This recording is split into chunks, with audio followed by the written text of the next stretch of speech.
Welcome to the Voltage Stabilizer Repair Manual, Diagnostics for Electrical Installations. This video will guide you through diagnosing and repairing common issues with voltage stabilizers.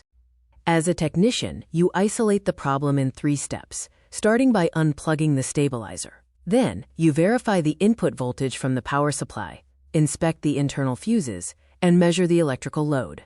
For a successful diagnosis, you must ask 3 questions. First, what type is the stabilizer? A relay or a servo motor type? Second, which appliances connect to it? And third, what is the exact issue, such as a blank display, high output, or an error code? Symptom 1 is a completely dead unit. This means the device has no power, the unit displays no lights, and the screen remains blank.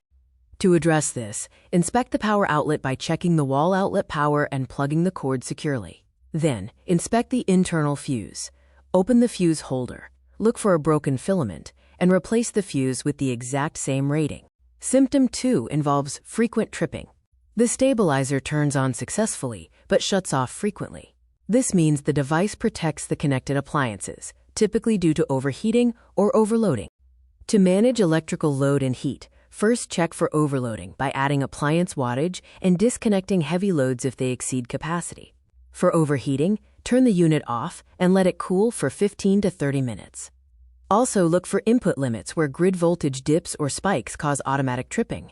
Symptom 3 reveals an incorrect output voltage. Connected appliances may receive too much or too little voltage, or the power output remains unstable.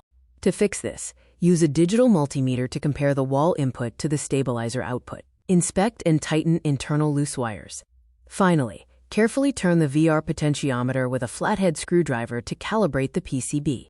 Symptom 4 produces continuous clicking sounds in a relay-type stabilizer. This noise occurs because the grid voltage fluctuates rapidly, causing the relays to work continuously to correct the voltage. Differentiate between normal relay work and failure. Normal clicking is caused by grid instability.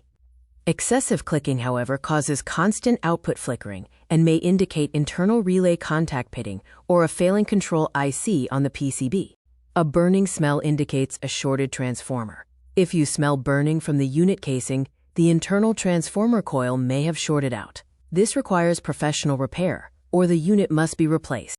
This diagnostic matrix guides your repair. For a dead unit, inspect the internal fuse. For frequent tripping, reduce the load and cool the unit. For unstable voltage, calibrate the VR potentiometer. For constant flickering or clicking, check the relays and IC. You now master the voltage stabilizer repair process. Remember to safely isolate the problem, use your digital multimeter accurately, check physical connections, and restore the electrical power.